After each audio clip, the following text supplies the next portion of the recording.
ভারতের সঙ্গে শেখ হাসিনার ইলিশ কূটনীতি অনেক পুরনো। উৎসবের মৌসুমে বিশেষভাবে ভারতে ইলিশ রপ্তানির অনুমতি দিতেন তিনি।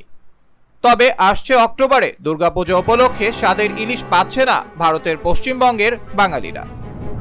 কারণ এরই মধ্যে বাংলাদেশ ভারতে ইলিশ রপ্তানিতে নিষেধাজ্ঞা দিয়েছে। দুর্গাপূজা ঘিরে প্রতি বছরে পশ্চিমবঙ্গে ইলিশ রপ্তানির অনুমোদন দিয়ে আসছে বাংলাদেশ।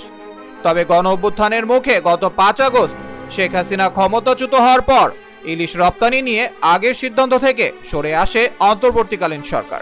ইলিশ বাংলাদেশের জাতীয় মাছ হলেও সাধারণ মানুষের নাগালের বাইরে।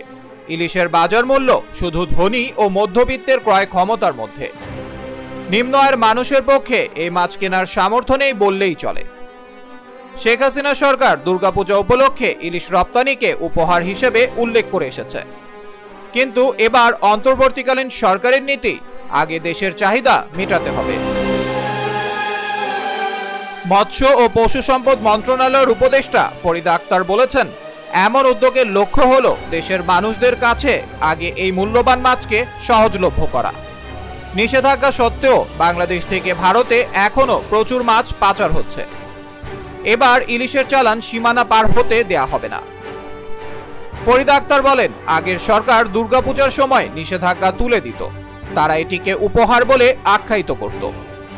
এবার আর উপহার দেওয়ার প্রয়োজন নেই, কারণ ভারতে বিপুল পরিমাণে ইলিশ মাছ রপ্তানি করলে দেশের মানুষ এই মাছ খেতে পারবে না।